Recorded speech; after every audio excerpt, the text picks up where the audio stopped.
Ayan, what's up, dribblers at mga shooters? Kamusta? Kamusta po kayo? Walang available na doktor sa hand injury ni Justin Brownlee. Tanong, makakalaro nga ba si Justin Brownlee sa Game 4 bukas? Tara, sama-sama po nating alamin at i-update kayo sa bidyong ito. Matapos po ako maglambing ng isang like, share, comment down below, and don't forget to subscribe and hit that notification bell button para lagi po tayong updated sa ating pong mga video at lahat po ng ating shoutout nasa dulong bahagi lang po ng bidyong ito, mga shooters. May konti nga pong chance na makalaro si Justin Brownlee sa Barangay Ginebra San Miguel sa isang critical Game 4 ng PBA Commissioner's Cup Finals laban sa Token Text Tropang Giga. Ayon nga po yan sa isang source from Barangay Ginebra San Miguel ang nagbigay ng impormasyon patungkol sa kalagayan ni Justin Brownlee. Ayon sa source ng Spin.ph ni Snow Badwa, bukas magdidesisyon kung kaya ni Justin Brownlee or kung makakapaglaro etong si Justin Brownlee dyan sa loob ng Inari Center sa Antipolo City. Diyan kasi dyan po gagawin yung kanilang Game 4. Narito po ang sinabi ng source sa ulat ni Snow Badwa sa Spin.ph. Bukas aalamin ng coaching staff, team doctor at PT kung makakalaro siya or hindi. Ayon nga po yan sa source ni Snow Badwa. Matapos nga pong hindi maka-attend ng team practice si Justin Brownlee ngayong araw, matapos nga po siyang magtamo ng hand injury sa kanilang pagkatalo sa Game 3, 87-85. Hindi na nga po natapos ni Justin Brownlee ang laro matapos po siyang lumabas sa court. Meron pang 6 na minuto sa third quarter nang nasabi pong bakbakan.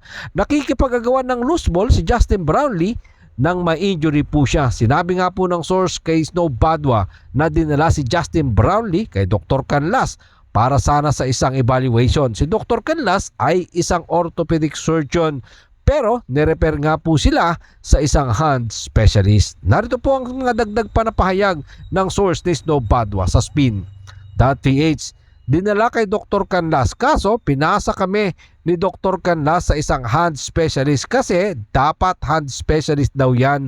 Walang available na hand specialist ngayon sa Pilipinas kasi nasa convention sila sa abroad. Lahat sila sa April pa ang mga balik. So sa ngayon mga shooters, wala pang malinaw na nagsusuri sa injury ni Justin Brownlee. Ayon nga po yan sa source ni Snow Badwa. Sa ngayon mga shooters, ang doktor pa lang na nagtitikin kay Justin Brownlee, ito nga pong si Canlas at yung kanilang mga doktor at physical therapy ng Barangay Ginebra San Miguel. Bukas, sama-sama silang gagawa ng desisyon. Iyan nga po ang kailangan nilang gawin sa lalong madaling panahon sa loob na lamang ng konting oras dahil muling sasalang itong Barangay Ginebra sa San Miguel sa isang mabigat na laban kontra nga po sa Token Text Tropang Giga dahil bukas na ang Game 4 ng kanilang bakbakan. Ang TNT Tropang Giga at ang Barangay Ginebra San Miguel ay lamang nga po dito. Ito nga pong Token Text dahil lamang po sila sa serye 2-1 matapos nga pong hindi na makapagbalik laro si Justin Brownlee nang siya po ay ma-injury at kasalukuyan nga daw po nilang inoobserbahan ang kalagayan ng kamay ni Justin Brownlee. Narito pa po mga dagdag na pahayag ng source ni Snow Padua sa Spin.ph.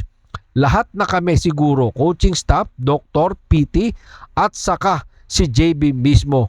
May mga nagsabi, mga shooters, na palitan na si Justin Brownlee or magpalit na ng import. Ito pong Barangay Ginebra San Miguel, wag na nga daw pong ipilit kung hindi na kaya ng katawan ni Justin Brownlee. Magpalit na, yan ang kanilang panawagan sa Game 4. At wala nga pong napag-usapan patungkol dyan. Ito nga pong source at si Snow Badwa. Pinapayagan naman po ng PBA na magbago ng import ang anumang kupunan na nasa finals.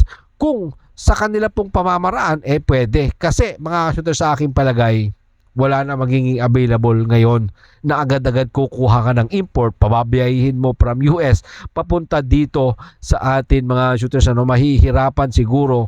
Itong Barangay Ginebra San Miguel, napakaalanganin na ng pangyayari. Kaya kung walang available na new import para dito sa Barangay Ginebra San Miguel, okay na rin na hindi mapalitan itong si Justin Brownlee. Kaya naman nilang maglaro ng All Filipino, kaya ng Gin Kings. Nakita naman natin mga shooters na kaya ng Barangay Ginebra San Miguel na sumabay dito sa Token Text Tropang Giga nang wala silang import o lang pangunahing manlalaro na katulad ni Justin Brownlee. Titingnan natin bukas, yan ang ating aabangan bukas kung Ano ang magiging adjustment ng Barangay Ginebra San Miguel, kung makakabawi ba sila, maitatabla ba nila without Justin Brownlee, or kung makakalaro nga ba si Justin Brownlee dyan sa loob ng Inares Center sa Antipolo City. Maraming salamat po sa inyong panonood. Ano naman po ang inyong maging opinion, dyan na lang po natin yan pag-usapan sa comment section. Ingat and God bless everyone. Adjourn. Pero katulad po ng ating nakagawian, bago po natin tapusin ang ating video, shoutout po kina